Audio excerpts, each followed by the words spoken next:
my gavel, and without objection, I'm authorized to declare a recess at any time. Before I deliver opening remarks, I want to note a few things because the committee is meeting today virtually, and there are a couple of reminders for the members about the conduct of the hearing before we get started. First, members should keep their video feed on as long as they are present in the hearing. Members are responsible for their own microphones. Don't start talking when you're muted, as I just did. Please also keep your microphones muted unless you are speaking. And finally, if members have documents they wish to submit for the record, please email them to the committee clerk, whose email address was circulated prior to the hearing. One more matter before we get going. We may have Mr. Lujan, who is not a committee member, but may try to join us today. He's very interested in these topics, and if there's no objection, we will allow him to join the hearing. Okay, hearing no objections, we will welcome Mr. Lujan if he's able to join us. We'll now proceed to our opening remarks and then move on to the panelists. So good afternoon, and thank you all for being here today virtually. Thank you to our witnesses that are joining us. And I'm excited this afternoon to discuss the importance of advancing the commercialization of new energy technologies as an important component of our economic recovery and from this ongoing health crisis. Here in Houston, we're the nation's energy leaders, and we believe in an all-of-the-above approach. Texas produces more energy than any other state, and we are always coming up with new ideas to do things bigger and better. Texas, energy isn't just the way we get electricity, it's an investment in the economic development of our communities and our businesses. And while my home state of Texas is well known for being the country's largest oil and gas producer, we are also the largest wind energy producer in the country, as well as we are now tied as the fourth largest generator of solar power. We're also leading the way in technologies like carbon capture. At the heart of clean energy lies supporting entrepreneurship, startups, and innovation. Clean energy technology faces unique barriers to commercialization that other technologies aren't subject to, including high upfront capital costs, long development times, and the need to overcome incumbent technologies. That's why we need targeted programs to overcome these barriers and reap the benefits of investing in clean energy. The Department of Energy has championed several important programs to help reduce barriers to commercialization of clean energy technologies. This includes programs to commercialize research done at the national laboratories, support clean energy incubators across the nation, and provide business training and other commercialization assistance to national lab employees and entrepreneurs. These and other programs help bolster the efforts of our fantastic panelists here today, each of whom contributes to the important mission of strengthening clean energy commercialization. I'm especially pleased to have Dr. Emily Reichert here on our panel from Greentown Labs. This leading clean energy incubator announced last month they would be opening a new incubator right here in my hometown of Houston. If we do this right, we can position our country to be the clean energy technology exporter to the world. Much like the space race of the 20th century, our nation is at a critical moment where we can choose to lead the way in developing 21st century technologies, or we could lose that role to other countries who are investing much more in these efforts at this time. I will do what I can to make sure we are leaders, not followers. Investing in clean energy means investing in the economic future, not only of Houston, not only of Texas, but of our entire country. I want to thank again our excellent panel of witnesses assembled today, and I look forward to hearing your testimony. And with that, I would like to recognize Mr. Weber for an opening statement.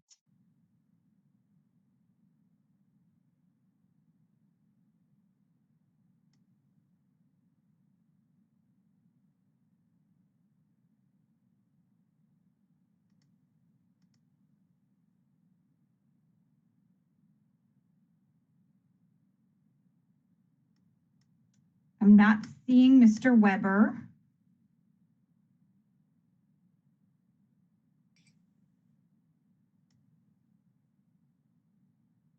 Mr. Weber is not currently on the call, ma'am. Okay. I've gotten a text if you want to go to. Sure, I'd like to go ahead. I believe Mr. Lucas is on the call. I think I see him. So Mr. Lucas, you are recognized for opening remarks if you would like to give them. Thank you, Madam Chair. I'm looking forward to today's hearing on federal technology transfer initiatives. which is incredibly important to the success of U.S. research and development. Technology transfer maximizes the return on investments of federal research dollars by putting groundbreaking technology and scientific discoveries in the hands of the private sector. It's an essential component of any plan to maintain U.S. leadership in science and technology, and it's why we have a history of bipartisan support for it. And supporting our federal research enterprise has never been more important. Today, in addition to the task of recovering from COVID-19 pandemic and restarting both our economy and our research enterprise, the United States is facing two fundamental challenges to our competitiveness and success as a nation. First, foreign countries, especially China, are threatening to outpace us in science and technology, jeopardizing the long-term stability of our supply chains, research workforce, and technology growth. Second, we must respond to our changing climate and develop next-generation technologies to understand it, address it, and manage its effects. Back in January, I introduced H.R. 5685, the Securing American Leadership in Science and Technology Act, which creates a long-term strategy for investment in basic research and infrastructure to protect these economic, environmental, and national security interests of the United States. A key provision of this bill is to provide the effectiveness of federal R&D investments through comprehensive technology transfer reform, which promotes both better collaboration between the federal government and private industry using a whole approach of government activity. We need this focus, not just at the Department of Energy, but also through the National Science Foundation, the Environmental Protection Agency, the National Institutes of Standards and Technology, and the Oceanic and Atmospheric Administration. We know that our technology transfer capacities are highly diverse and extend well beyond the reach of any one agency. When we consider technology transfer policy, we must ensure that all of our federal research agencies have tools that they require for efficiently and effectively transferring R&D outcomes to the private sector, where they can be utilized by American industry. Today's hearing gives us the chance to consider legislation to authorize tech transfer activities at the Department of Energy. I believe that limiting our technology transfer discussion to the scope of a single agency's activities, we may be missing out on the big picture issues, collaboration mechanisms, and innovative new ways to facilitate technology transfer. That said, I support both the concepts outlined within these bills, common sense provisions in the regional clean energy innovation partnerships, the small business voucher program, and the establishment of signature authority for national laboratory directors, an issue we have long championed on the Science Committee. I believe there are important government-wide lessons to be learned from the technology transfer activities at DoD, DOE, national laboratories, and I am pleased that we have Pacific Northwest National Laboratories Dr. Lee Cheatham with us today. Not only does the doctor serve as the Director of the Technology Development and Outreach at PNNL and Chair of the National Laboratory Technology Transfer Working Group, he also brings insight into the broader federal activities through his service on the National Science Foundation Business and Operations Advisory Committee. I also want to thank Chairwoman Fletcher for holding this hearing and all of our witnesses for their testimony today. I commend my friends across the aisle for prioritizing this issue and looking forward to a productive and valuable discussion. I feel confident that by working together, we can continue to encourage innovation across the U.S. research enterprise and give our federal agencies the resources they need to deliver on our national investment in science and technology. And with that, I yield back, Madam Chair. Thank you so much, Mr. Lucas. If there are other members of the committee who wish to submit additional opening statements, your statements will be added to the record at this point. And at this time, I will go ahead and introduce our witnesses. First, we have Ms. Jetta Wong. She's president of JLW Advising and Senior Fellow in the Clean Energy Innovation Program at the Information Technology and Innovation Foundation. She's also former director of the Department of Energy's Office of Technology Transitions. Before her time at DOE, Ms. Wong served as a staff member for the House Science Committee and held positions with the Union for Concerned Scientists and the Environment and Energy Study Institute. Welcome back to the committee, Ms. Wong. Ms. Jennifer States is the Director for Blue Economy at DNVGL and the Project Director at Washington Maritime Blue. Her experience includes work at the Port Angeles Pacific Northwest National Laboratory, managing a wind energy development company, as well as serving as City Councilor for the City of Sequim, Washington. Ms. Farah Benamed is a Climate and Energy Policy Advisor at Third Way. Prior to joining Third Way, she worked in the Department of Energy's Office of Nuclear Energy and at Avar Consulting.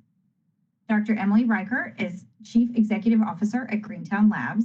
Dr. Reichert started her career at Arthur D. Little as a PhD scientist and researcher, and then transitioned to become the Director of Business Operations at the Warner Babcock Institute for Green Chemistry before going on to found Greentown Labs. Last, but certainly not least, Dr. Lee Cheatham is the Director of Technology Deployment and Outreach at Pacific Northwest National Laboratory.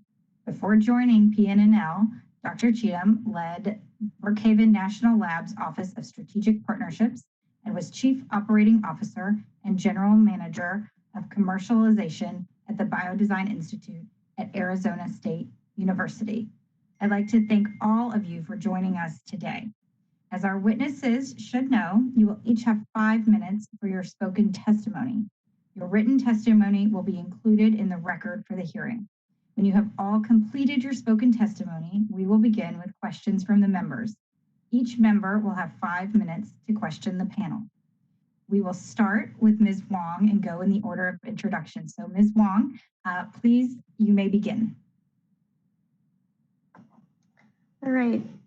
So first of all, thank you, Ranking Member Lucas of the full committee, and then of course Chairwoman Fletcher and Ranking Member Weber, and all the members of the subcommittee. I appreciate the opportunity to appear here before the committee today to testify on technology transfer and commercialization at the U.S. Department of Energy, and to discuss how these activities will contribute to the economic recovery. Over the coming decades, the world economy must make a transition to low carbon and no carbon energy. This transition will require accelerated innovation. The United States' strong support for energy research and development should position it well to lead the global energy transition. But the US has difficulty moving new technologies from early discovery to scale. No one entity in the US energy innovation system is responsible for bringing new technologies across the fabled valley of death between proof of concept and early adoption into the market. This gap in the nation's energy innovation system could open the way for China and other countries to capitalize on US investments and thereby reap the economic benefits so badly needed in our country, especially right now. The 2 bills up for discussion today will help close this gap. My testimony will cover 3 important areas to strengthen these bills and DOE's ability to help the country recover from our current economic crisis. First, if Congress wants to increase technology transfer and commercialization at the Department of Energy, it needs to resource and prioritize it with new programs and authorities. Second, Congress needs to create programs which incorporate demand or user pull through the full innovation process. These programs need to include a diverse network of institutions, both public and private, which allow for feedback loops from later stages of the innovation process to earlier ones. Third, and finally, Congress needs to provide DOE more flexibility to pilot, evaluate, and scale existing and new programs, which enable the private sector engagement that I recommended in number 2. With these 3 high-level elements in mind, I commend the committee for the balanced and thoughtful programs and policies identified in the Energizing Technology Transfer discussion draft. It authorizes several programs that DOE has piloted and provides important direction and funding for those programs to be successful. However, the new language for the Technology Commercialization Fund appears to remove the requirement for private sector engagement and should be reconsidered. Additionally, the draft bill does not fix one of the most vexing issues with the Technology Commercialization Fund, which most people call the color of money issue. DOE implements a complicated, slow, and restrictive process over several budget lines. This process inadvertently pushes these kinds of projects to the bottom of the priority list for DOE's technology offices. I recognize that this is both an authorizing and an appropriations issue, but I urge the committee to re-examine the convoluted process and to amend the language to provide more flexibility through one fund with no restrictions to the kind of energy technologies funded. The reforms in the energizing bill are important, yet more must be done to drive R&D from early stage discovery projects to commercial products. The bipartisan and bicameral bill, the impact bill, co-sponsored by McNerney, who I see here, Kasten and Tonko, I don't know if he's here today, directs the Secretary of Energy to create a not-for-profit energy foundation, which is one way to drive this kind of activity. In May, I co-authored with David Hart of the Information Technology and Innovation Foundation a report called Mind the Gap, a design for a new energy technology commercialization foundation, which lays out a vision for such foundation. The ETCF would be authorized by Congress to work closely with DOE and would help build the Valley of Death by allowing energy innovators access to DOE's tremendous technical expertise and world-class facilities. It would encourage DOE-funded researchers to more aggressively seek commercial applications for their discoveries and connect them with partners, funding, and tools to do so.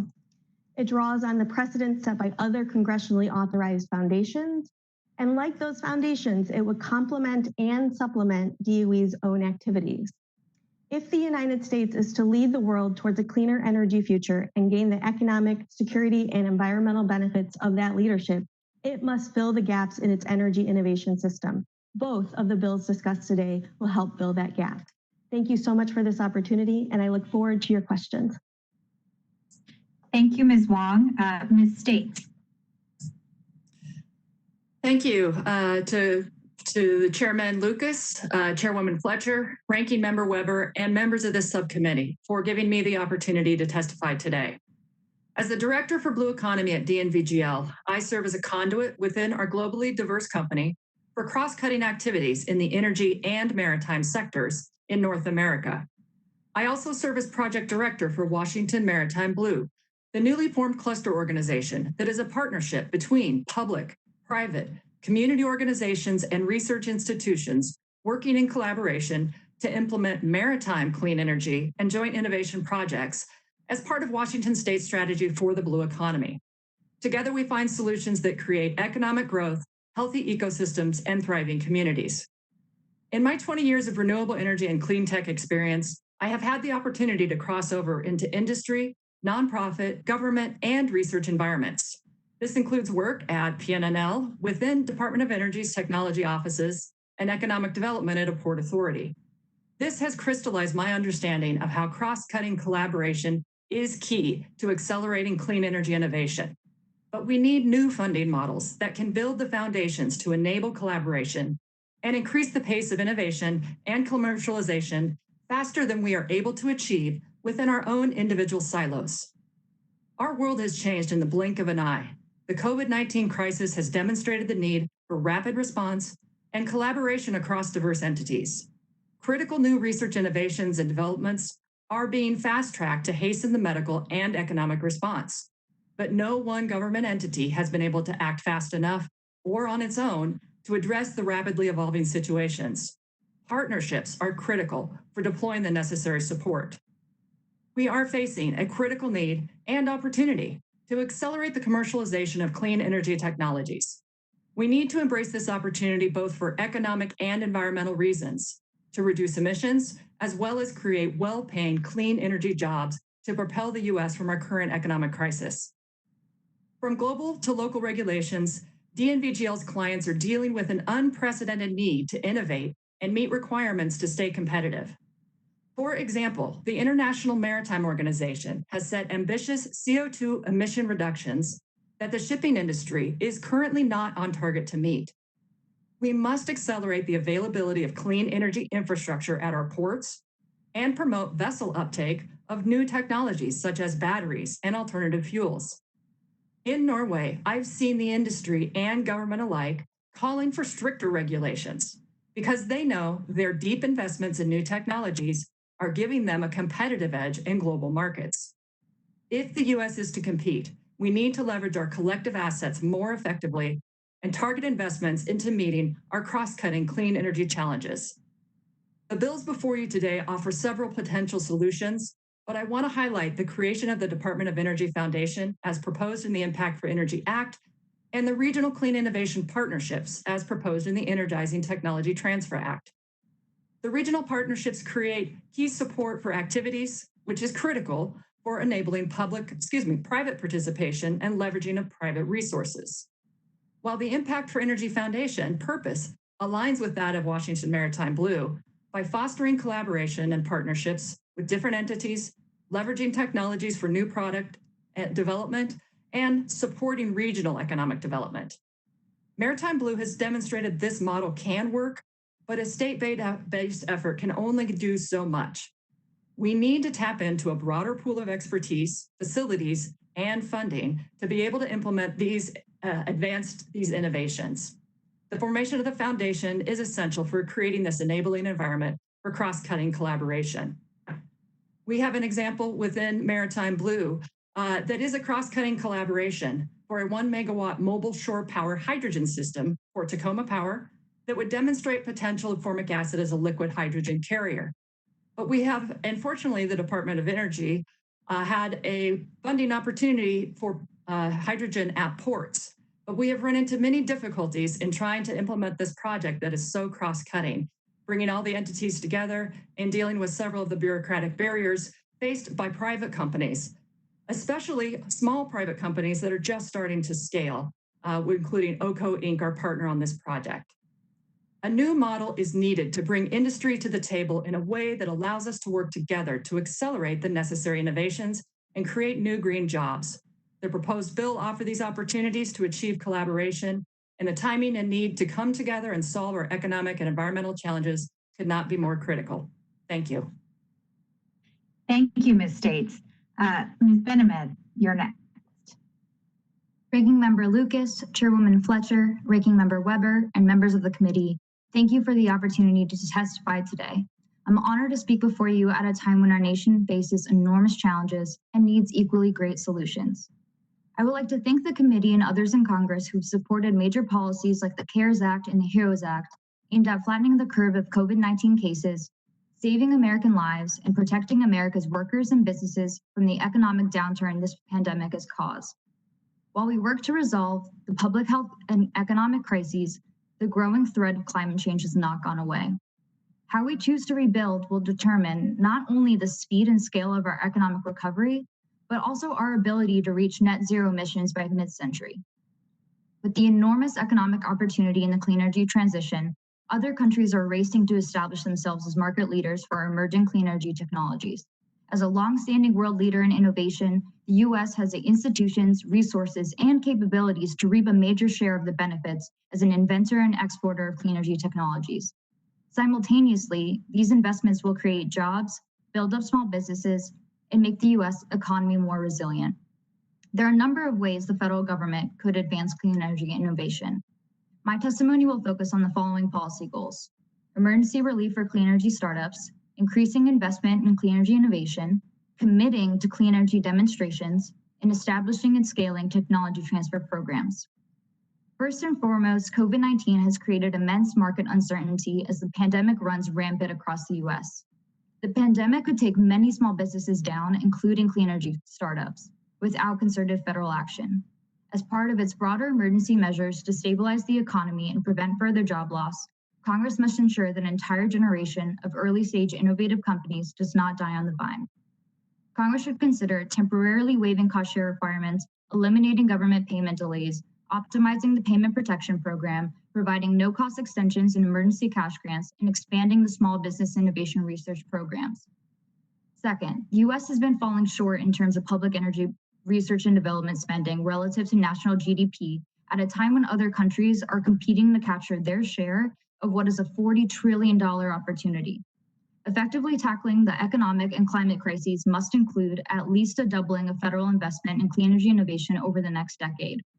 Funding for the Department of Energy must be increased to match the scale of the climate crisis, and the structure should be updated to maximize efficient utilization of these resources. Third, we need to give the innovations we're investing in a greater chance of commercial success. Today, clean energy researchers and entrepreneurs face an innovation gap, struggling to secure either private sector investment or federal funding for their technology projects, especially in later stages. This valley of death, where a lack of federal funding kills off many promising technologies before they can reach their full potential, can leave economically viable solutions behind. Accelerating clean energy innovation must include the federal government's commitment to clean energy demonstrations. Congress should start by investing in the demonstrations that could quickly receive funding and start making an economic impact in the near future. Lastly, DOE and other federal agencies have a wide range of programs with a proven track record of supporting talented entrepreneurs who create high-quality jobs. As Congress crafts economic stimulus measures, it must ensure that technology transfer programs have the necessary authorizations and appropriations to rebuild a larger, more dynamic startup ecosystem across the U.S. The Energy Technology Transfer Act enhances and expands many DOE technology transfer programs, conveying the serious leadership and thoroughness of this committee to address climate change. I also commend the bill for prioritizing the Office of Technology Transition and its mission around climate change. Congress should take additional actions to strengthen OTT, most notably by giving the office its own budget line to enable greater certainty and direction in regards to federal spending. Furthermore, scaling the technologies we need to fight climate change will require large-scale efforts beyond the programs at DOE. The bipartisan bicameral Impact for Energy Acts aim to establish a nonprofit foundation aligned with DOE's mission is the kind of creative thinking needed to meet the scale of the crisis. Like other successfully federally authorized foundations, a DOE foundation would increase private investment, public-private collaboration, and access to DOE's resources and facilities. The challenges of the crisis before us are a massive undertaking. Carrying out clean energy innovation policies can support struggling businesses and workers now and drive long-term economic growth, while also putting the U.S. on a faster, fairer path to net zero emissions by 2050 at the latest. Thank you again for the opportunity to testify today and for the committee's efforts on key legislation like the ones we're discussing today. I look forward to the continued work and progress on these issues. Thank you, Ms. Benamed. Dr. Reichert, you're next. Fletcher, Ranking Member Lucas, and members of the committee for giving me the opportunity to testify on the role the Department of Energy's technology transfer activities can play in our economic recovery from the COVID-19 pandemic. My name is Emily Reichert, and I'm the CEO of Greentown Labs, the largest climate tech incubator in North America, located just outside of Boston in Somerville, Massachusetts. Founded in 2011, our mission is to provide startups with the community, resources, and connections their companies need to thrive. What began as 4 startups, really just looking to share the cost of rent, has grown into a community of more than 100 early-stage companies tackling challenges within the largest greenhouse gas emitting sectors: electricity, buildings, transportation, agriculture, and manufacturing.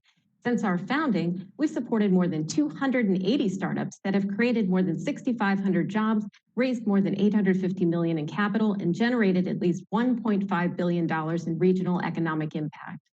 Since its inception, Greentown's business model has relied mostly on private sector funding, the membership fees paid by our startups, and direct support from more than 50 corporate partners. These partners help us meet our operating expenses, keep costs for startups low, and include world-leading energy companies such as Shell, Chevron, BHP, Engie, EDF, Veolia, and NRG.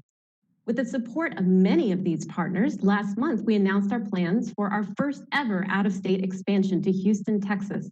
Opening in spring 2021, Greentown Houston will be the first climate tech-focused incubator in the city.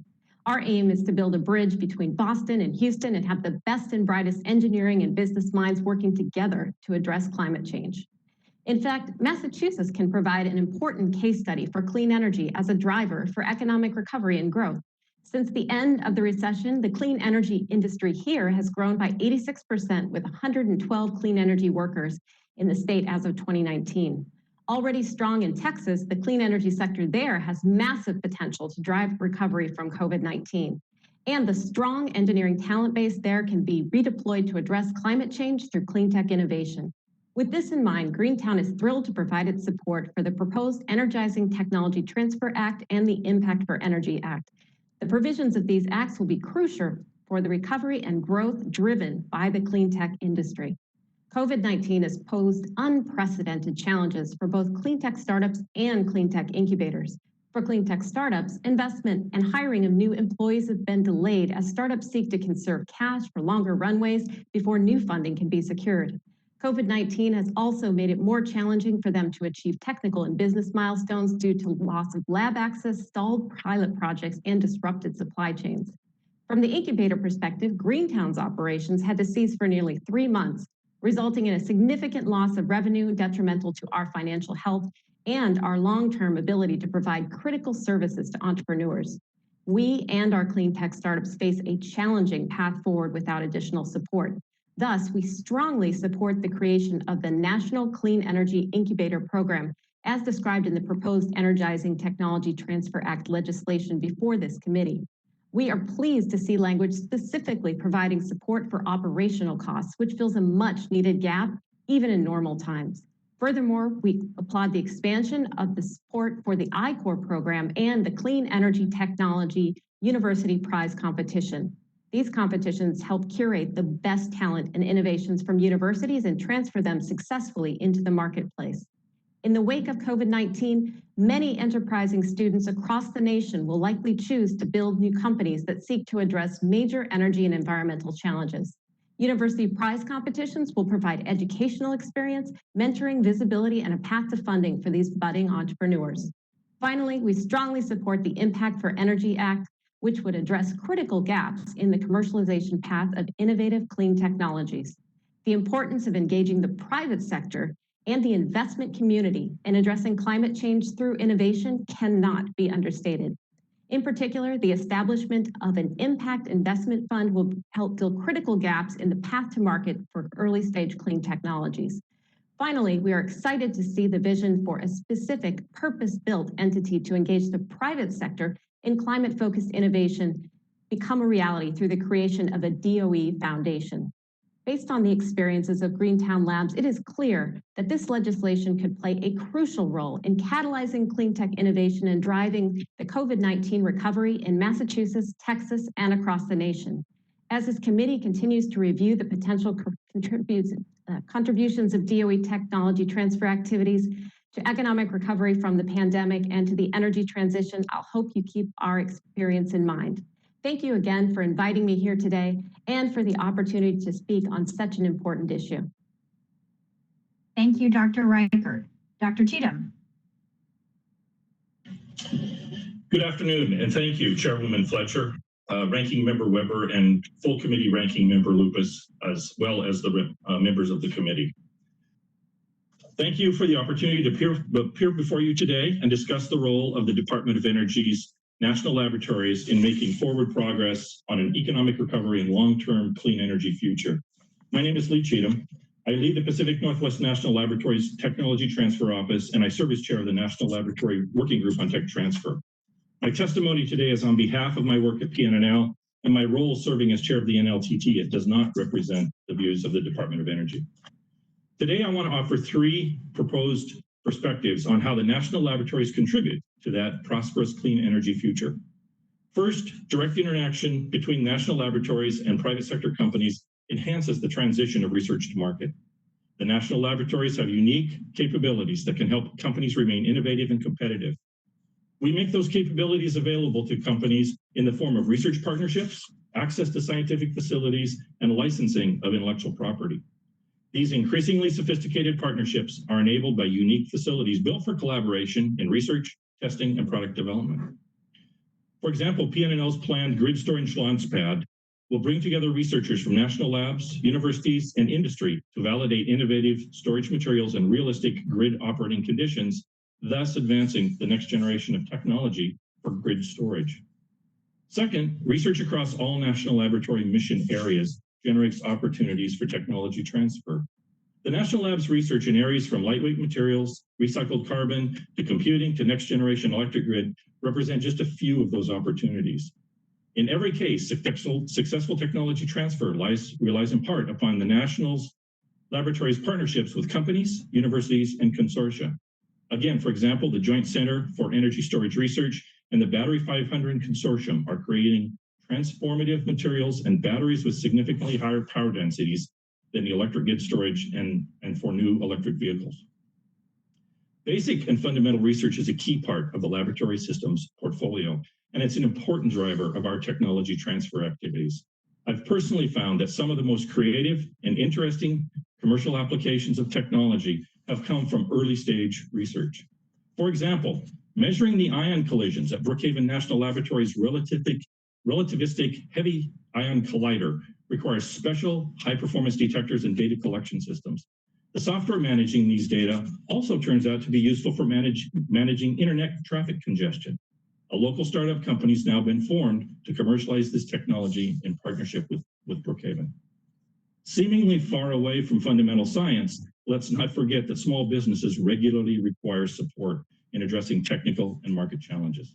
When they seek a technical expert, search for a lab-generated piece of intellectual property, or request engineering skills to overcome a challenge in their product line, the programs included in this legislation that we're discussing today, the Lab Partnering Service, Technology Commercialization Fund, Technology Assistance Program, and Small Business Vouchers will prove valuable.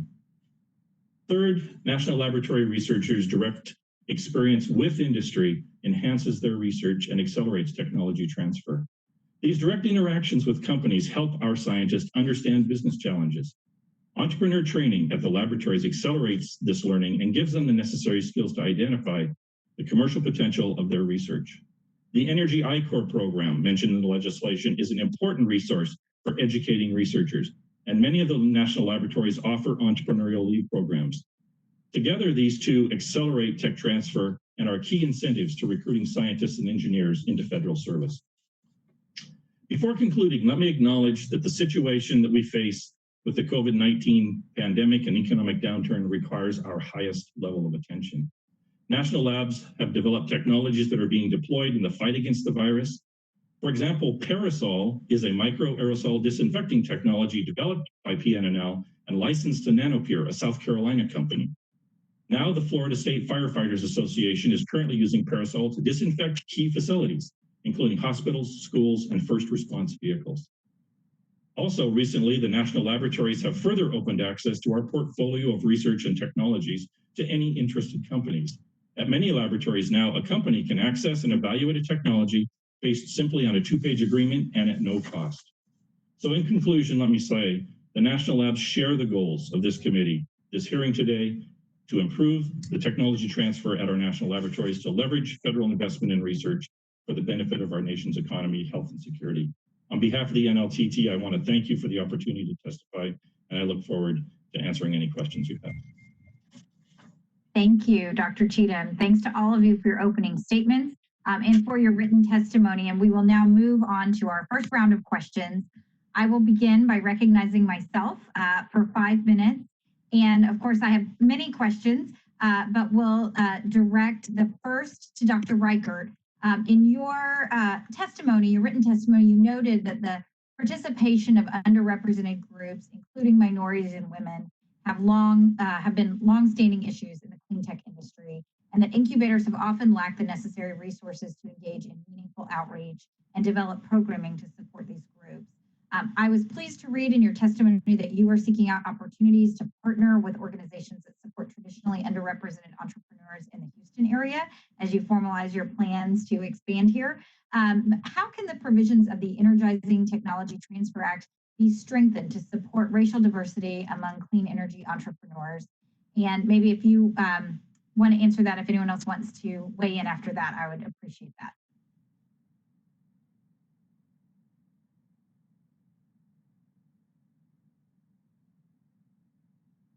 Dr. Reichert, can you hear me? Yes. Yes. Terrific. Do you have thoughts specifically on the Energizing Technology Transfer Act and how it can be strengthened to support racial diversity among clean energy entrepreneurs? Yes. As I mentioned in my testimony, the National Clean Energy Incubator Program described in the proposed legislation will be crucial to filling a much needed gap in clean tech incubator operations support.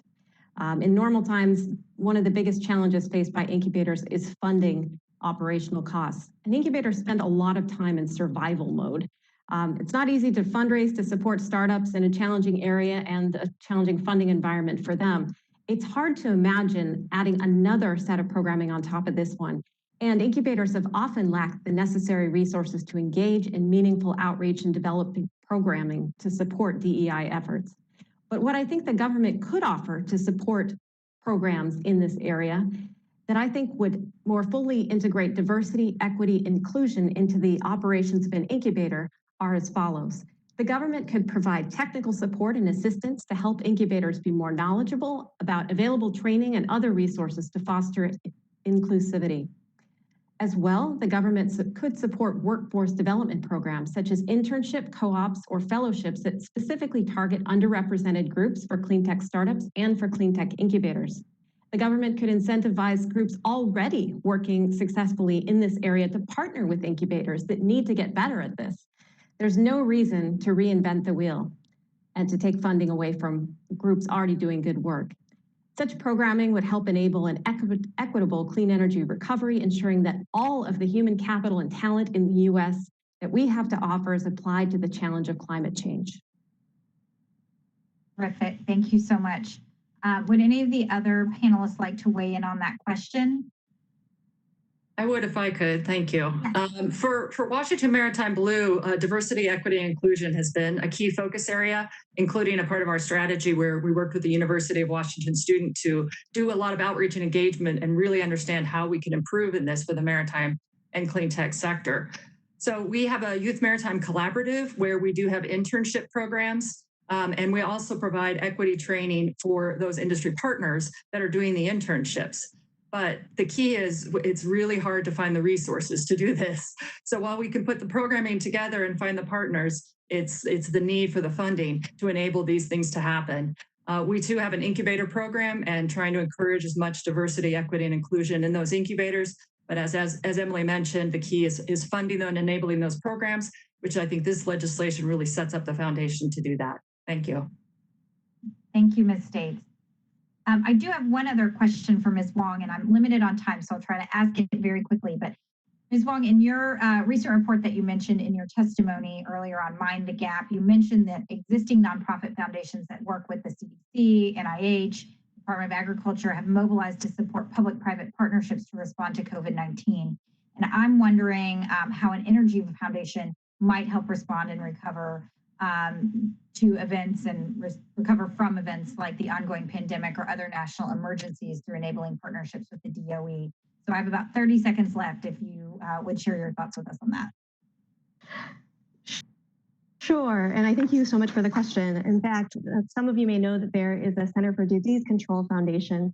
They've been very active since the beginning of the pandemic and have raised over $110 million. And if it pleases the committee, I did send earlier an article that's all about public-private partnerships that the CDC has been able to create through its foundation. That's exactly how the Department of Energy could do more work with the private sectors through public-private foundation or public-private partnerships. And since it's the end of your time, I'll stop there. Thank you so much. Thanks to all of you for your insights. I will now yield back my time and recognize Mr. Lucas for 5 minutes. Thank you, Madam Chair. I want to first turn my question to Dr. Cheatham, and when he's completed his thought, open it up to the panel in general with that. As I mentioned in my opening statement, I believe that collaboration and coordination between federal research agencies on pivotal issues like technology transfer is essential to the overall success of the U.S. enterprise. However, I understand that each federal agency and each area of research have different tech transfer needs and specific challenges. In your opinion, how can we in Congress best work to support a long-term, comprehensive science and technology transfer strategy, Doc? Thank you. Thank you very much for the question.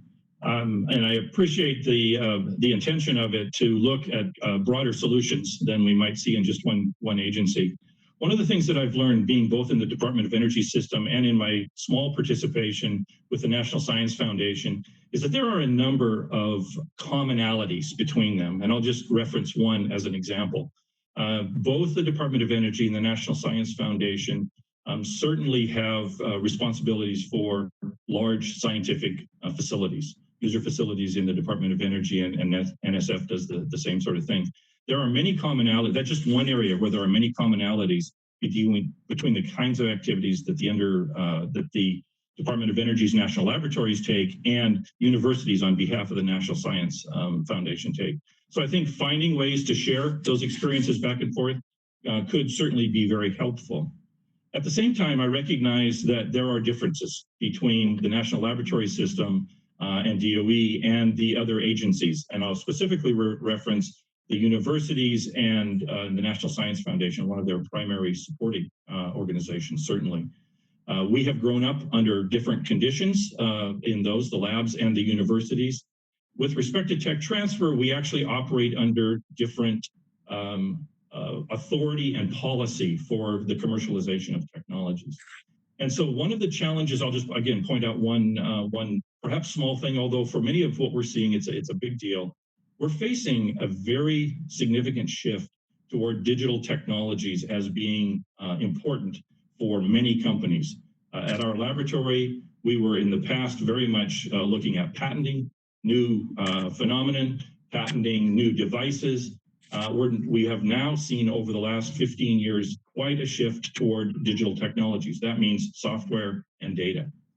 The ways in which we handle software, for example, in the copyright process, is fundamentally different than it is held in the university system. And so those are the kinds of changes that could be looked into, could be understand whether it makes sense to move those.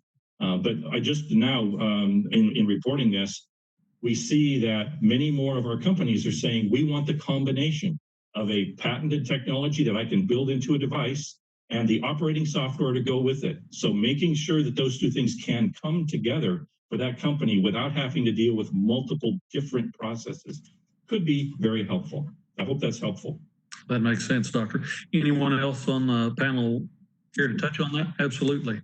Yes, thank you, Ranking Member. I think that one of the things that I've found to be fascinating about the potential for a Department of Energy Foundation is that it can actually work not just with the Department of Energy, but it could also work with other agencies.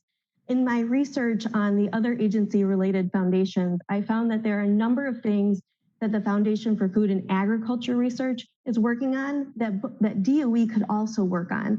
And so I think a lot of people here know that sometimes agencies can be protective of their turf. Let's just say that. And that includes their budget. And so sometimes it's hard for them to want to engage together on their own. But through a foundation or through two foundations, you could have it be more of a level playing field where the foundations can encourage the agencies to come together around certain challenges or opportunities that they both could work on. So I think that there's an opportunity through the foundation to do exactly what you're talking about, is doing more across the science and technology portfolio of all the agencies. Absolutely. Anyone else wish to touch on that? Yeah, if I could expand just a little, Jetta's absolutely right. And as are you when you talk about the need for the cross-cutting partnerships and collaboration. I think one of the keys in developing that long-term strategy is for the enabling environment to make that happen. DOE Foundation can provide that, but getting the different types of players together to work on developing a strategy is critical. We found that in Maritime Blue, that's where we started, was developing a cross-cutting collaboration on the strategy, focusing on projects. What could we work on together to demonstrate win-win solutions for different entities across different sectors? Energy, maritime, transportation. And a good example right now is Department of Energy has partnered with the Economic Development Administration on a blue economy cluster funding opportunity. So just one small example where that has been able to happen, but a foundation can really create that enabling environment for the strategy to do it in a much more organized fashion. That, Madam Chair, my time's expired. Thank you very much, Mr. Lucas. I'll now recognize Mr. Lipinski for 5 minutes. Thank you, Chairwoman Fletcher. Before I begin, I'd like to ask for unanimous consent to enter into the record a letter co-signed by 31 scientific societies, universities, and energy advocates in support of the creation of an energy foundation. If I could do that, Chairwoman. Without objection. Thank you, and thank you for holding this hearing today. And this is an issue that I've always been particularly interested in on this committee. How do we find innovative ways to help transition research findings into new products and services? And one of the programs that I've championed over the years is the National Science Foundation's Innovation Corps, commonly known as I-Corps. This entrepreneurial training program gives researchers experience in customer discovery and fosters skills needed to transition research into the commercial sector. I noted that Dr. Cheatham in his written testimony talks about the value of entrepreneur training. Additionally, Ms. Wong mentions in her written testimony a need for the DOE to pilot, evaluate, and scale innovative ideas, and highlighted the Department of Energy's version of I-Corps as a success. The independent evaluation Ms. Wong referred to states findings suggest Energy I-Corps has very high potential to increase the commercialization of trained PI's lab technologies. So I believe that this program, Energy I-Corps, is ripe for an explicit congressional authorization and expansion. And next week, I'm going to be introducing the Energy Innovation Corps Act to do just that. I look forward to continue to work with this committee on this and hope to see this bill move forward, along with other important energy tech transfer legislation. So I wanted to start my questions by asking Dr. Cheatham. You described Energy I-Corps as a centerpiece of national laboratory efforts to expose researchers to entrepreneurial training. Can you share a national lab perspective on how this program has been helpful to your employees' professional development and their success in transitioning research into products and services? Dr. Cheatham? Thank you very much for the question. And this is an important topic. As you well know, the Energy I-Corps version at DOE is slightly different because of the difference in the requirements, but fundamentally the same as the I-Corps version that came out of NSF.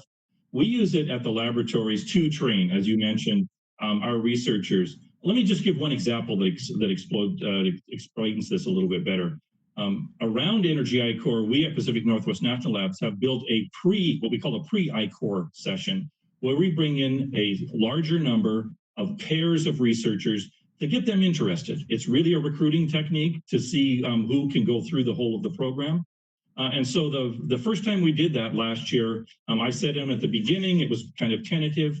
At the end of it, which is only about a week and a half or 2 weeks later, the amazing changes that had come in those researchers because they had made their calls to companies to find out where their technology could work and where it couldn't. Every one of those had a story to tell about how they were going to change the research in their labs when they got back to that after this, because they had learned things that just didn't occur to them from their scientific principles. But the market voice in that has really helped them. And so, as I said in the testimony, we see an increase in the quality of research because of those kinds of experience. So we're doing everything we can to promote them.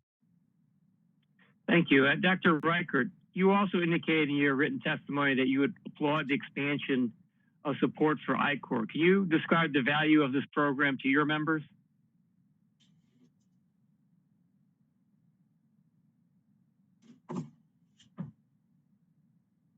Dr. Reichert?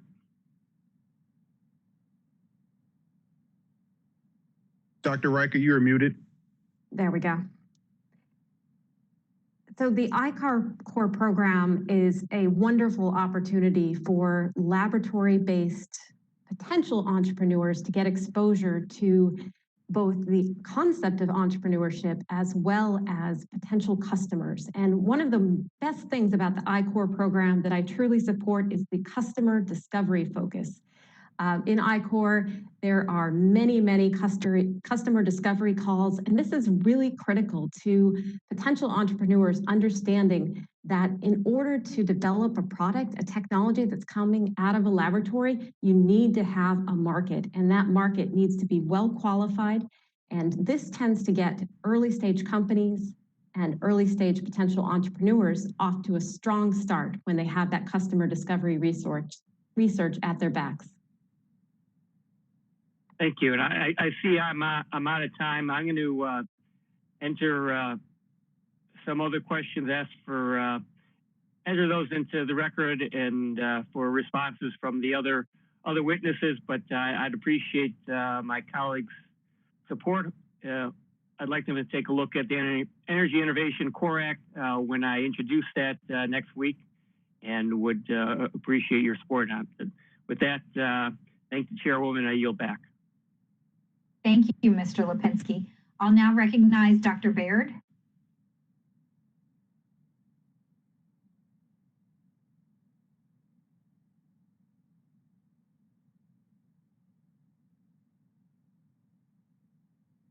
Dr. Baird, I see you're on a mobile device. You may be muted.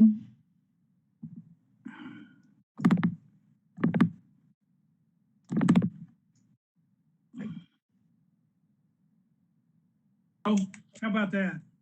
Yes, we can hear you now. You are recognized for 5 minutes. Thank you very much, Madam Chair. I'm not actually on this committee, but I am the ranking member of the Research and Technology Subcommittee. So I would like to hear some more about DOE's potential to collaborate with NSF and the NIST or NIST in support of government-wide technology transfer initiatives. Dr. Cheatham, I'll start with you. Then we can move to the other witnesses. And I heard Ms. Wong, you mentioned agriculture, so I'm particularly interested in that when we get to that point. So, Dr. Cheatham, would you mind discussing DOE's potential to collaborate with NSF and NIST? Yes, I'd be happy to do that. Thank you very much for your question. One of the things that we realize is that the research community is well connected and is not overly large. So there's a lot of back and forth between them. What we see as we're looking at both of those agencies, let me just start first with NIST.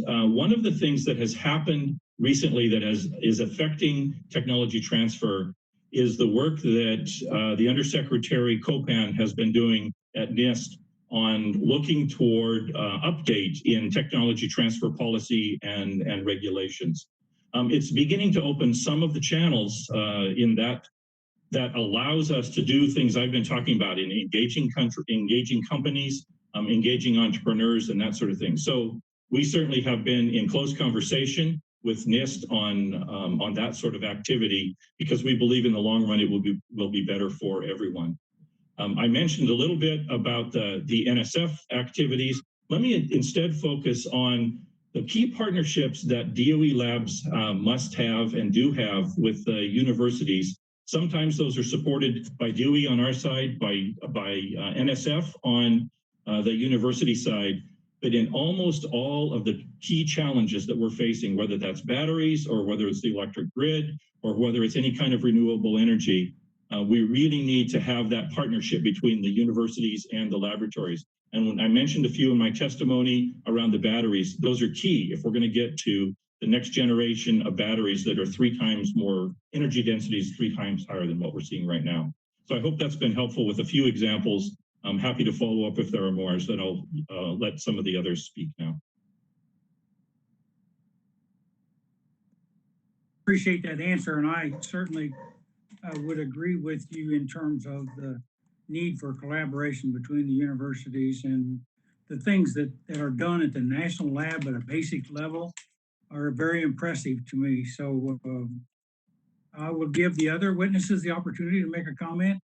Ms. Wong, I think you had something you might mention about agriculture. That's of particular interest to me. Of course, absolutely. Thank you. So I think that there are a number of things that the Department of Energy can do with other agencies.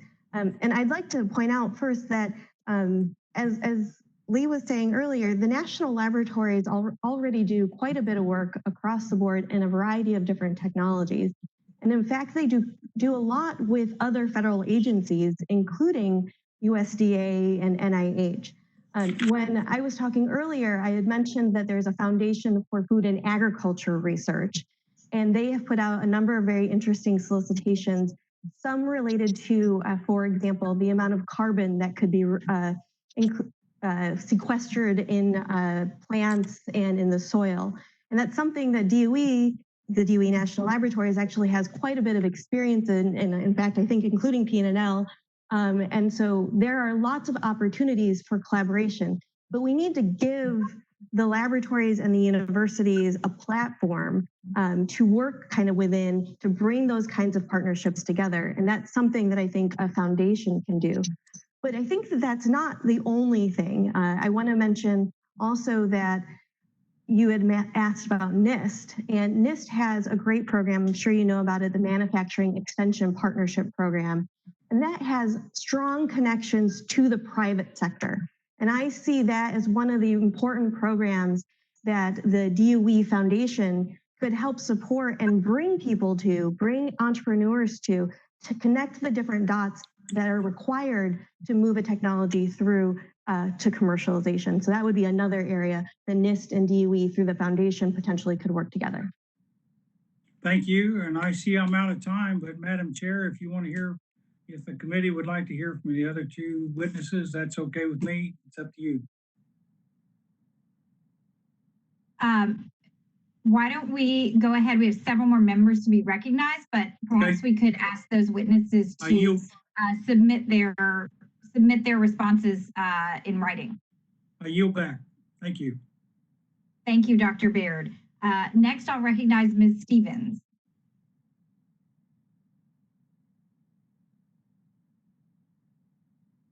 Ms. Stevens, I believe you're muted. Can you hear me? You can hear me? Recognized for 5 minutes.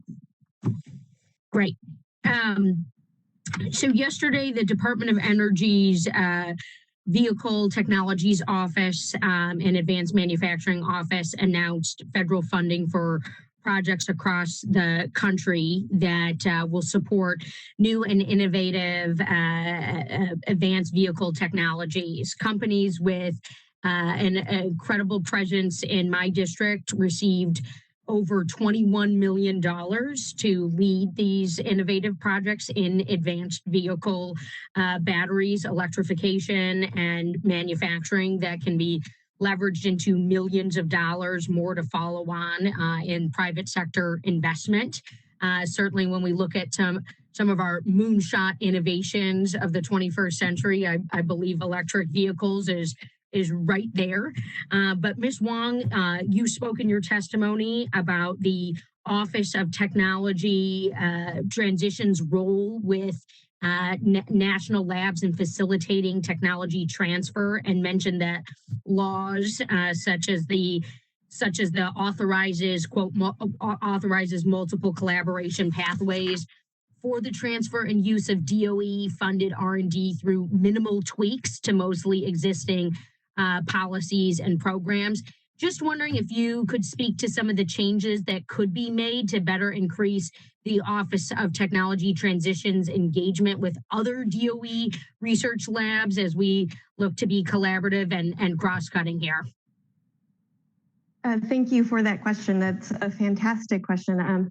You know, one of the things that we could tweak, and actually the Energizing Technology Transfer Act allows the Office of Technology Transitions to do, is it provides them a budget, a technology transitions program. And I think that that's an important thing because right now the office doesn't have a lot of flexible funding to try to do outreach to other programs like the Vehicle Technology Office within the Department of Energy to develop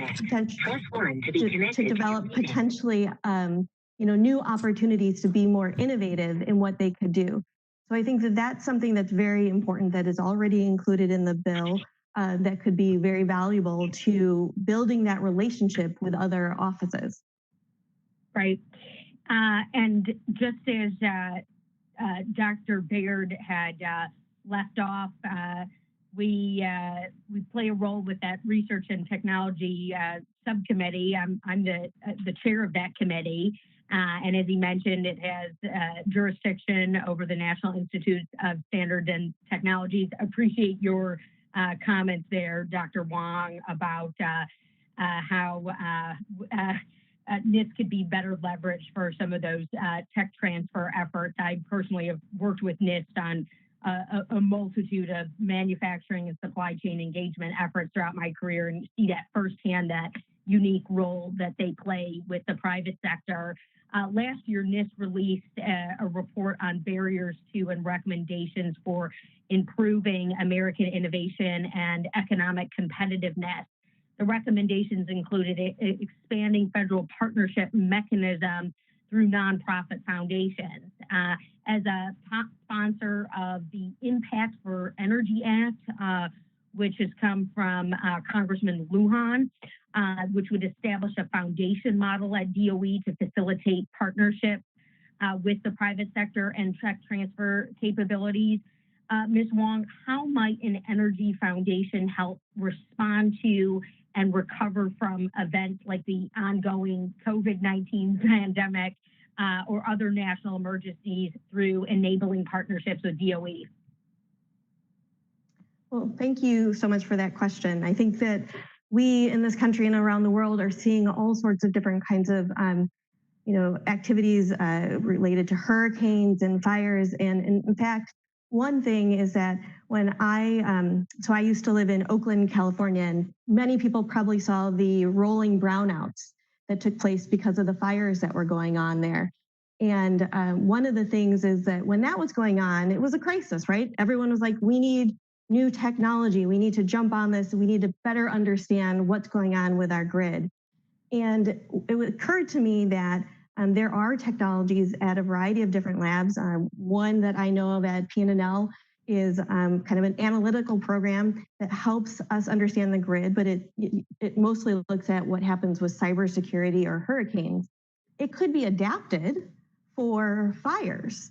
And a foundation, because it's not part of the federal government, would be able to act quickly, find funding, and then really support the development of that technology in a crisis, kind of like what we're seeing here with COVID-19. So that would be another example where you could use a foundation. Great, and with that, I'm out of time, and I'll yield back, Madam Chair. Thank you. Thank you, Ms. Stevens. I will now recognize Mr. McNerney for 5 minutes. Well, I thank the chairwoman for this great hearing. I really applaud the witnesses. It's really good information. I noted that at least 2 witnesses identified that no one federal agency is responsible to bring technology from the labs to the market. I developed wind energy technology for 20 years, so I know personally about the Valley of Death.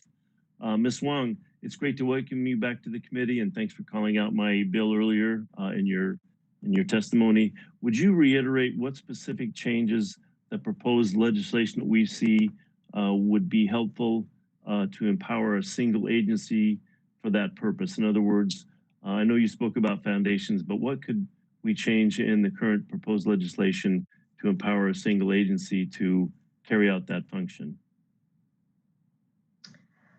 Thank you for the question, and it's wonderful to see you. So I think that the energizing bill does quite a bit already to really help the Department of Energy to really change the culture and change the thinking around getting out of the Valley of Death, getting through the Valley of Death. I think one thing that I would, and I mentioned in my opening statement, I would really encourage the committee to look at is the Technology Commercialization Fund, which was authorized in 2005 through this committee.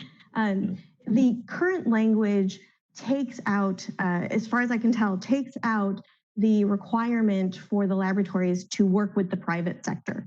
So the original language said a match from the private sector. And it was important to take out the match requirement because I think that that was too much money to require an outside partner to put into an early stage technology.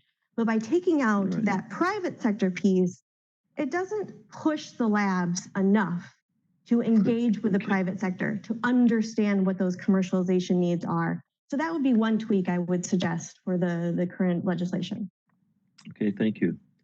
Dr. Chatham, Throughout the COVID-19 pandemic, Lawrence Livermore National Labs has been working to leverage their expertise to develop related equipment. Can you discuss some of the ways that the national labs have been utilizing technology transfer in the fight against COVID-19? Thank you. Yes, I can. Excuse me. I can mention a few of those, and my colleagues at Livermore have done a great job in working through those things.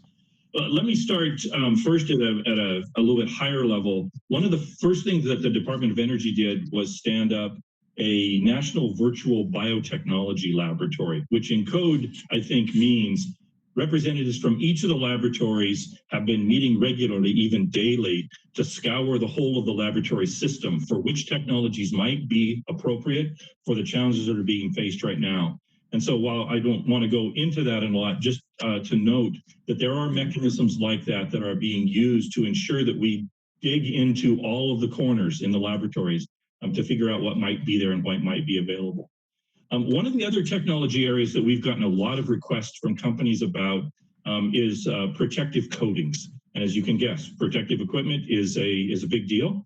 And several of the laboratories have developed different versions of protective coatings that are they're essentially hydrophobic, meaning they shed water very easily, and other things. And so we're beginning to see companies pick those technology ups out of our laboratory. We have some there. I know there's some at Brookhaven. I know there's some at Livermore. I believe that Sandia has one of those technologies too. So those are the kinds of technologies, even though they're slightly different, are certainly being picked up and moved forward. So at least that's a couple of answers. Is that if that offers what you were looking for? Sure, sure. You know, I just wanted to give out a shout out to the labs. You mentioned the co-benefits, Dr. Chatham, of the lab's researchers as well as businesses when they partner together. What are some of the challenges that the labs face in partnering with private companies?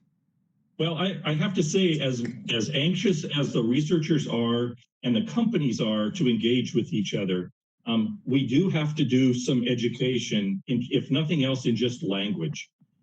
Because as you, I think people well know, the context of being in the private sector. I spent a number of years in a software company and a startup company of my own, and I've been in the lab for 20 years. The perspectives that are taken on both of those are different. And so a lot of the times, folks in my group, for example, our commercialization managers, are spending time helping each of the companies and the researchers understand what the other means. What are they really looking for and that sort of thing. And so just the simple things, I'll say right up front about can we communicate? Once that barrier is through, they can run and do what they need to do. Well, thank you. I have some more questions for the record, and I will yield back. Thank you, Mr. McNerney. I'll now recognize Mr. Foster for 5 minutes. Well, thank you. And I guess I'll start with Dr. Chatham. First off, I greatly appreciate your expertise on the topics we're discussing here today. Given your role as the chair of the National Laboratory Working Group on Tech Transfer, you know, as someone who started a company that actually escaped the Valley of Death and is doing quite well, as well as having spent 25 years at a national laboratory, you know, this is a tough nut to crack. So from your experience serving in that role, what are the major challenges that national laboratories face in engaging tech transfer activities? And also, you know, would the program that are authorized in the bills that are under consideration today help address any of these challenges? I think, well, to answer your second question, I think some of them certainly will. The four that I called out address the, I tend to think of this process as a chain of events that we have to go from creating a new idea through several steps to a company that is actually selling something in the marketplace and making a difference. And there are places along each one of those that you clearly have experienced on your own. I used to like to say, by the way, that buried in the Valley of Death, if you look down in that chasm, there's the bones of companies that just couldn't get across. I'm happy to hear that you did get across. But at each of those stages, there are different things. The programs like Energy I-Core we've discussed really help our researchers move through. But one of the questions is, how do we identify the number of companies that understand the laboratory system and the number of companies that our laboratory commercialization managers have personal access to is smaller than it should be. And so one of the things that we're looking at trying to do as a network of laboratories is to figure out what we can do to make those connections with the companies that might need our technologies much easier. One of the things that we've done, I'll briefly mention in this, is to engage, I'll say, third-party, almost intermediaries. Some of these times they're investment funds, sometimes they are accelerator activities, but these are organizations that are either private sector or and sometimes they're nonprofits, but they have the connections that they know where the companies are and they know where the entrepreneurs are, and they know how to get into the laboratories. And we found that very beneficial. We're working with, I'll just mention one, we're working with in Seattle right now, was spun out of an investment fund there.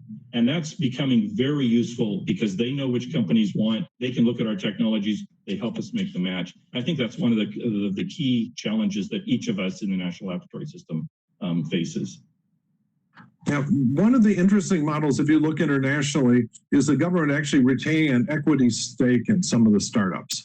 Israel is sort of famous for doing this. And, you know, I often daydream that if the federal government had retained a 5% stake in Google, as we basically paid for all of the R&D that led to Google, and then we're able to retain that in the federal research and development budget, that we would be in a very different fiscal situation for research in this country.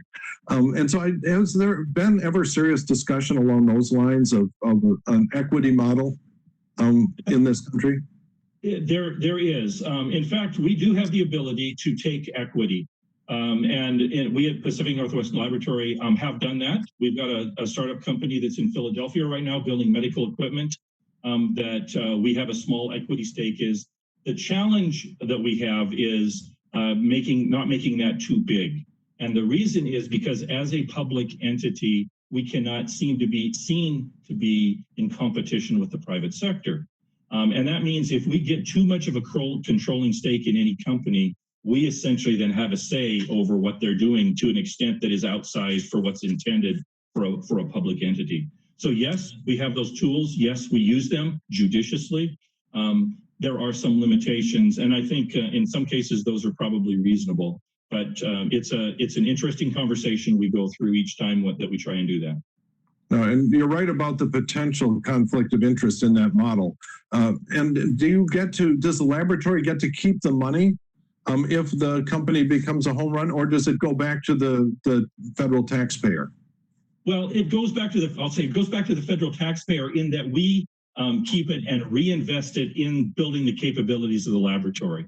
So in some ways, the royalty stream into all of the laboratories is intended to make reinvestments. And we do that through the development of new technologies, creating new capabilities, creating new equipment, and all of that sort of thing. And so, yes, all of that is reinvested through the laboratories based on the outcomes from each of those licenses. And so the first time you create a unicorn, there will be an interesting discussion of the split of the profits from that. There will be. Yes. Yeah, thank you very much, and yield back. Thank you, Mr. Foster. I'll now recognize Mr. Caston for 5 minutes. Thank you, Madam Chair. Thank you to all our speakers. I have to start by confessing that I've been sitting here doing internet searches on Dr. Reichert because your background at 80 Little, I'm trying to figure out if we overlapped. I worked at Arthur D. Little from the 97 to 99, and then a lot of my colleagues went off to TIAX. And I suspect we could probably play the name game and spend a lot of time together. I mention that because to some degree, everything that's old is new again. When I was a young consultant in the 90s, we did a lot of the dot-com bubble had just popped. There was all this money flooding into fuel cells and batteries and microturbines. And we would go and help these companies develop their business plans. Sometimes they're equity investors, and did a lot of work for DOE as well, trying to recommend policies on exactly this topic. And as you know, Dr. Reichert, the beauty of being a former consultant is you only remember the predictions you made about the future that came true, and you ignore all the rest because that way you bat 1,000 in hindsight. But one of the charts we regularly used to pull out was that the S-curve for technology adoption in the energy generation space, so the point from proof of concept to 50% market penetration, is always about 15 years. It's true for wind, it's true for combined cycle, it's true for every new energy technology. And yet we'd get all these companies that said that they were going to be, fully operational in 6 months to meet their equity projections. And the reason is just that if you have a capital intensive, low margin industry, the investors tend to be conservative. They don't want to write big checks when they know they can't get their money back in 7 years unless somebody else has already operated that technology for 7 years continuously. It's super easy to get the money to raise money for an app. It's really hard to get the risk around for energy technologies. And so I want to start just by asking Ms. Wong, although the rest of you may have thoughts on this. What do we still need to do to improve on the technology transfer program for capital intensive industries in commodity spaces? Because it just seems to me like we still think that this is going to be like developing the next Google, and we lose sight of the fact that these are big dollars and it takes a long time to get done. What can we do better in those capital intensive commodity industries? That is a terrific question, and you've outlined the problem that I think all of us on this panel see every day. And I would echo what a lot of the other panelists have said, which is that we need to better connect our researchers to the people that are actually commercializing the technology, the manufacturers, the customers that are deploying those technologies. Because as you said, they're very risk adverse and they do not trust a startup that's coming with them with this new widget and they're saying, oh yes, we can create this, we can manufacture it, no problem. We need to make sure that those entrepreneurs and those private sector companies are coming together and sharing their understanding of what is going on in the R&D world and what is needed in the private sector world to commercialize the technology. This is one of the reasons what we think that the DOE Foundation idea is so important, because it provides a platform, a neutral platform for those different entities in the innovation cycle to come together. And particularly, if I could just interrupt, and I don't mean to be rude, but I'm watching the time here, and let me maybe reframe the question a little bit. If you've got a technology like a cutting edge new fuel cell, like a cutting edge new wind turbine, where the commercial scale product is pick a number, $50 million investment. The issue isn't connecting people to research, it's where can the private market go out and say, is there anything at commercial scale that has been operating for a long enough period of time? And it seems to me that every time the federal government has tried to do that, we get beat up for the mistakes. Witness Solyndra. Because there's such high profile, there's such high dollar projects. And as a result, it just feels to me like we get skittish. So how can we better bring those projects forward? Because these assets, they cost a lot of money. They're big bets, and if they're seen as big bets for the taxpayers, they're even bigger bets for the private sector, proportionally. Sure, and I think that the demonstration program that is in the bill, where they're trying to have better oversight and implementation of those larger projects that are more than $50 million, could be one of the ways to do that. I know my colleague Farah has done some research on that, so maybe she'd like to comment on that. Well, I think I am about out of time, so unless the chairwoman will allow Farah to comment, I would welcome any of your comments in writing afterwards, because I'd loved all your expertise, but we're out of the 5 minutes here. Thank you, and I yield. Thank you, Mr. Kasten. And yes, we would appreciate receiving those comments for the record. And I will now recognize Mr. Lamb for 5 minutes.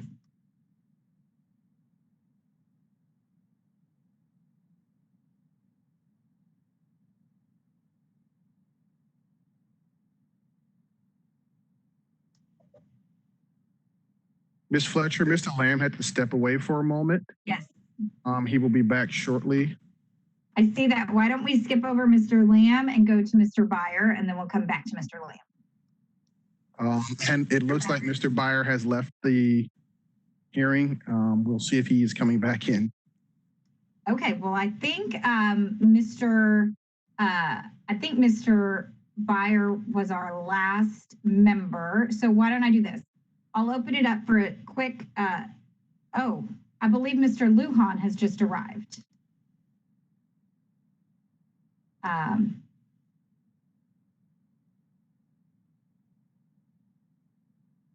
Yes, So he we'll hold is on to connecting one in at the minute. moment. Yes. As soon as he's connected, I'll recognize Mr. Lujan, and then we'll go back to Mr. Lamb. Mr. Lamb has returned. Okay, well then, we'll go back to the regular order, and I'll recognize Mr. Lamb for 5 minutes. Thank you, Madam Chair. Sorry for my delinquence there, and I want to thank all of our witnesses for their patience.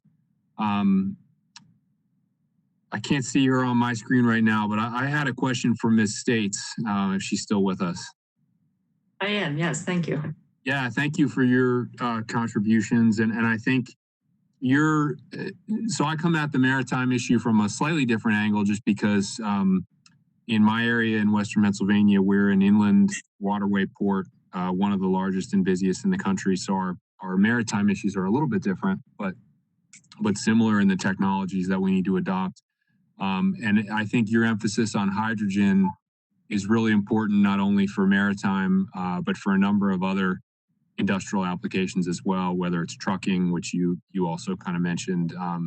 But I think there's going to be applications in steel and many other things that are relevant out here. So I was wondering if you could just say a little bit more about the challenge of really building something large, not just researching it, but building, the type of plant that would be needed to create hydrogen and pipe it to where it needs to be. And I know your process you were talking about was a little bit different, but can you give us some more detail on how we can improve that, not just with this bill, but over time, how we actually get things like that built? Because a lot of the emphasis today has been about getting technology out of the lab, which is good, but I think we need to work a lot harder on getting these really large scale, hard to build infrastructural elements out of the lab as well. Go ahead.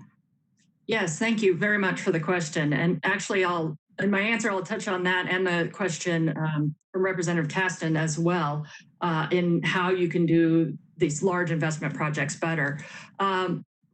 Using this example of this hydrogen at scale project that we have proposed, it is really a systematic approach that involves all the different connected players on the waterfront in order to enable a project that crosses both transportation, energy, maritime, utility, and chemical industry to bring them all together to make it happen. The technologies are at different readiness levels. So the federal and government investment is needed to de-risk those where the technology readiness level is too early to really get private sector investment. But there are aspects where we are getting private sector support for some of the cost share because there are, for example, some good savings for the utility in the model we put together. So the way we're doing that is by not just using hydrogen in a traditional way in a fuel cell, but having a systematic approach where clean electricity, hydropower from a local utility is being used to generate hydrogen when it's off peak, when they have excess generation. The hydrogen is converted to formic acid. Formic acid is a liquid hydrogen carrier. It already exists in the fuel chain. It's easier to store, to move, has easier permitting pathways because it already exists in this form. Then PNNL has a technology, and excuse me, OCO Inc. is the technology for that, a newer commercialization company. PNNL has the technology for reformation of the formic acid into hydrogen, and then it's used on a fuel cell. But we go further, the fuel cell is mounted on a truck bed so that it can be a mobile fuel cell that goes directly to where a ship is berthing and can plug in that ship instead of using its diesel engines to use the fuel cell. So it saves the utility the infrastructure cost of having to build a substation at every single berth. So by having this integrated systematic approach, we bring different players together for different win-win scenarios at different technology readiness levels and make good things happen for all the different players. But it's really difficult to do that in traditional funding opportunities. So that's the key, is having a flexible model like a Department of Energy Foundation that can enable that, and having those connected systems between all these different players through regional partnerships like Maritime Blue to make it happen. And it sounds like also, though, making sure that if there is an Energy Department Foundation, that it has dedicated resources and funding streams, not only to sort of some of the basic science ideas themselves, but to the financing of these larger scale projects. Absolutely, yeah. That public funding is essential for de-risking the early stages of this, getting through that valley of death, and bringing together the partners to be able to work in that systematic approach. So having the funding stream from the public side to be able to leverage the private side is key. Thank you very much. And Madam Chair, I yield back. Thank you, Mr. Lamb. And I will now recognize Mr. Lujan, who has joined us and is joining the committee this afternoon for this hearing. Mr. Lujan, if you have questions, I would love to recognize you for 5 minutes. Chairwoman Fletcher, thank you so very much for this important hearing and for the recognition. And before I begin, I have a unanimous consent request. I have a letter from Greentown Labs and a letter from 31 organizations, including academic and professional society companies and experts that speak to the importance of HR 3575. And I ask unanimous consent that they be entered into the record. Without objection, so ordered. Thank you, Madam Chair. And again, thank you to everyone for being part of this important hearing today. Important hearing on legislation that would promote clean energy and help enable an economic recovery, while all of us represent constituents who are struggling to make ends meet, to pay rent, and provide for their families. I'm encouraged by the increased attention on putting people back to work by building a more sustainable and resilient economy. The COVID-19 pandemic has made clear the role of our scientists, engineers, entrepreneurs, and innovators play in addressing our nation's most pressing challenges. And I'm proud of New Mexico's contribution to our research mission, led by 2 world-class national laboratories, Los Alamos and Sandia National Labs. Acting on these bills today means that more ideas and innovations from our best and brightest scientists will make it into markets, provide jobs, and improve our quality of life. The Energizing Technology Transfer Act would drive clean energy technology, commercialization, and our national laboratories and across DOE, including 2 bills that I authored that are being considered. First, the leveraging our national labs to develop tomorrow's technology leaders, which strengthens the Department of Energy's lab-embedded entrepreneurship program, which utilizes national laboratories to train and develop the next generation of tech entrepreneurs to meet the broader challenges and the needs facing our communities.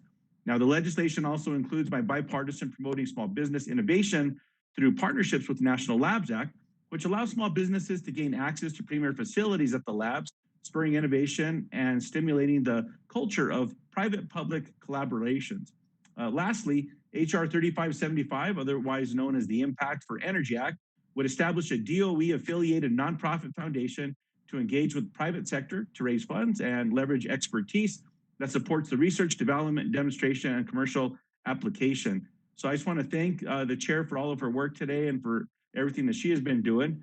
Now, Ms. Wong, in response to COVID-19 pandemic, the National Institutes of Health activated their foundation to bring together experts, develop a coordinated research response, and speed up development of a vaccine and treatment options. Could a foundation at the Department of Energy help DOE better respond to the crisis of the emerging issues? Yes, sir, and thank you so much for your leadership on these issues. It is wonderful to see you here again on the committee. Yes, absolutely.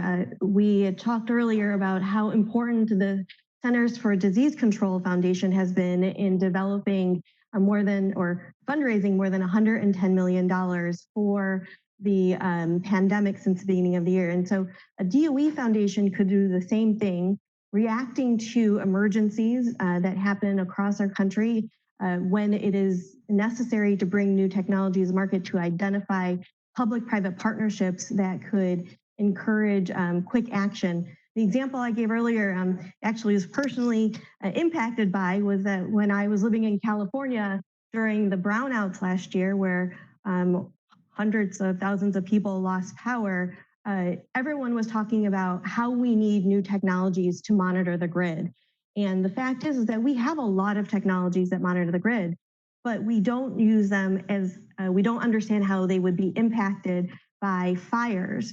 And so the example I was giving is that PNNL has a particular technology that if the foundation existed, it would be able to act quickly to help develop that technology in a way where we could use it to better understand what happens in a brownout when there's a fire and could we prevent it. So there are lots of examples like this. And so I think, yes, a foundation could act quickly to address these major issues. And Ms. Reichert, in a letter of support for a DOE foundation, you wrote, you believe in a nonprofit foundation at the U.S. Department of Energy. Can you elaborate on why private sector engagement from the department is important for commercialization and how a foundation would uniquely support incubators such as Greentown Labs? Oh, and you're muted, Emily. Thank you so much for the question. As Ms. Wong has made clear as well, the importance of engaging the private sector and investment community in clean tech innovation can't be understated. We work with about 50 corporate partners and we have direct experience in engaging them. And this has resulted in investments, commercial pilots, joint development agreements, licensing agreements for our incubated startups. You know, we're really glad to see the vision for the DOE Foundation. And I think DOE with engagement with the private sector will much better inform research conducted by the labs and academic institutions. It's important for DOE to understand what barriers exist in the market to the deployment of new technology. And one way to get this information into their hands is with engagement with the private sector.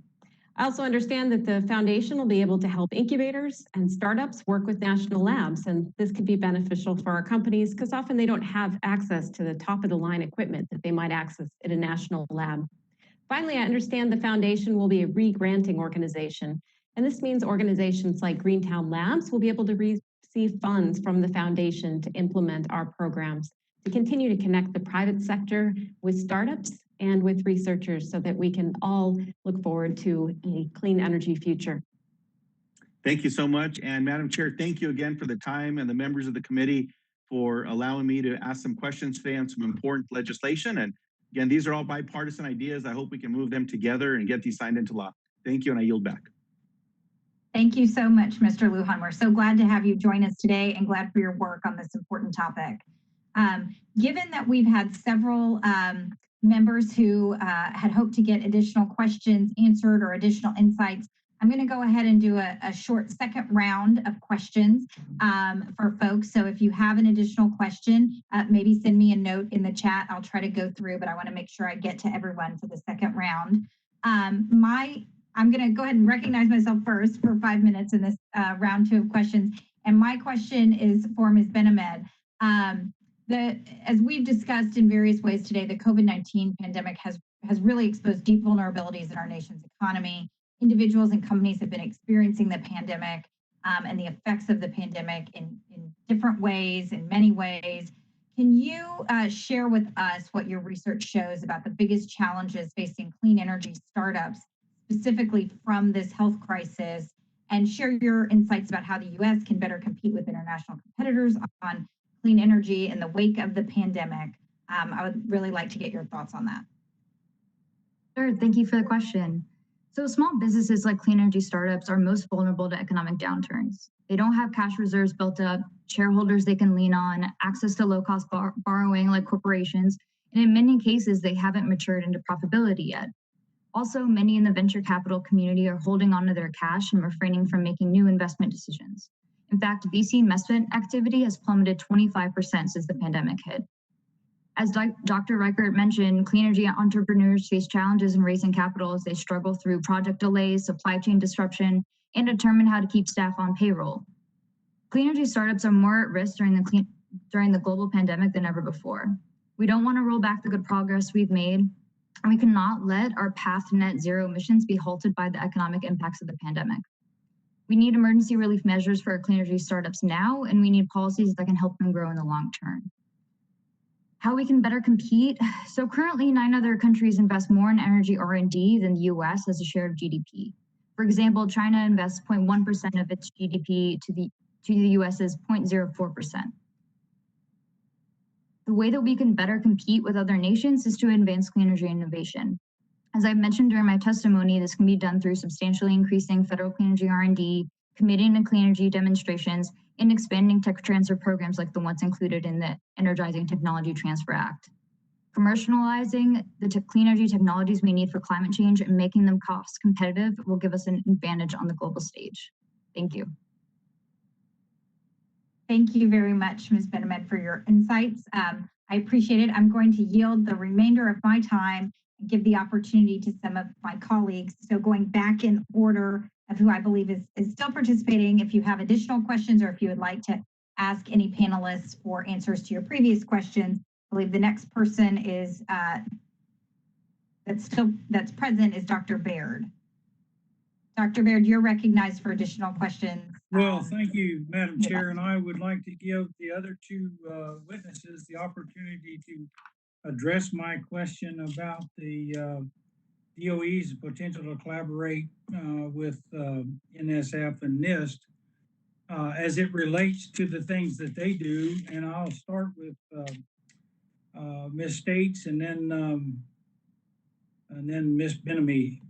Does that work? Yes, thank you very much for the additional time to address that. I think one example I'll point out with NIST is, again, the manufacturing and extension partnerships, but that local presence and how important that is. When Maritime Blue was just getting started, we actually worked with our local NIST MEP, Impact Washington, as the fiscal agent for the new Maritime Blue nonprofit startup.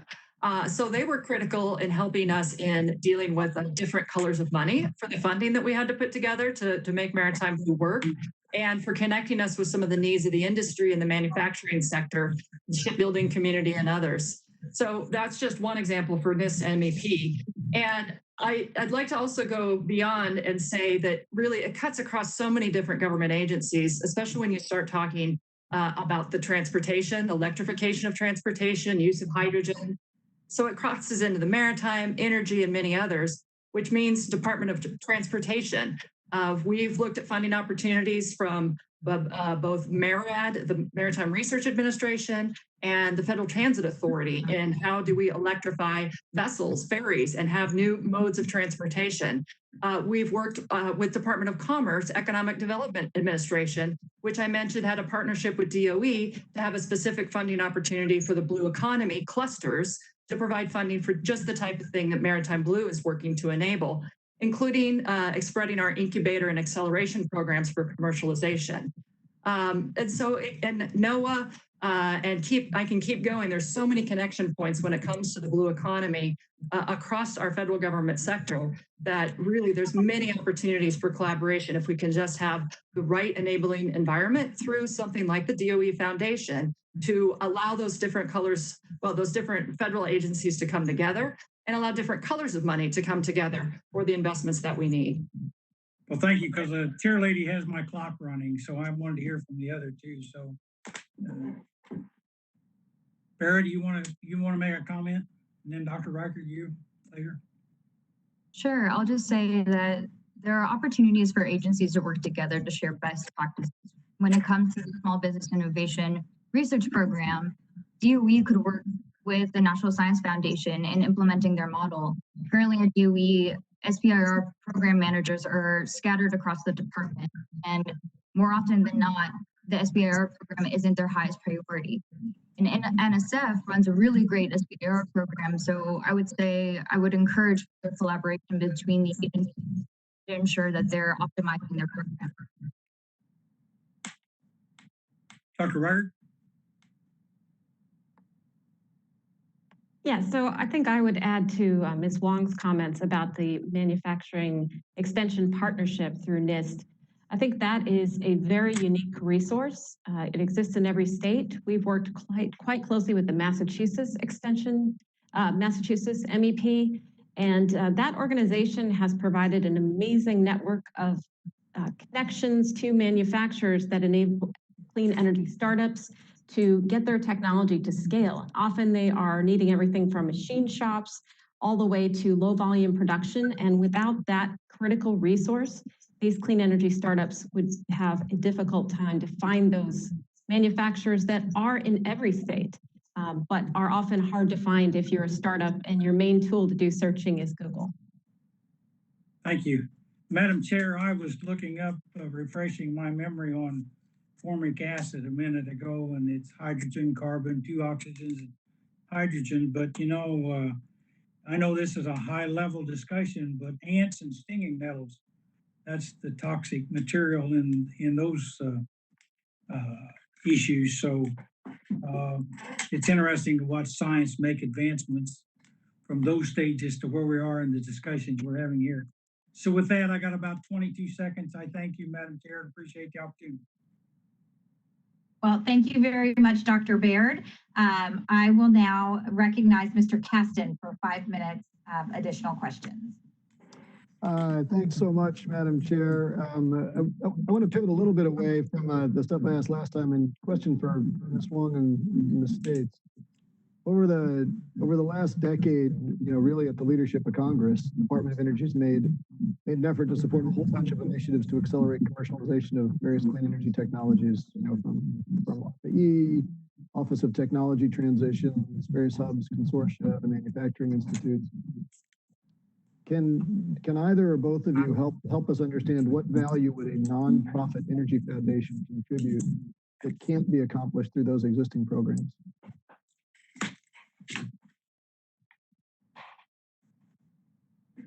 Jennifer, I know that you from the private sector have a lot to say about this, so I'll let you. Okay, I didn't want to take your time, but thank you. I think the enabling environment through a nonprofit foundation is really what is key. By having an entity that is outside the individual silo of a Department of Energy and some of the different administrative burdens that private and especially small private companies have a really hard time in complying with, for both DOE and other federal funding opportunities, it can create that flexibility that's needed to really deploy the funding opportunities faster and in a collaborative fashion that might come from multiple agencies.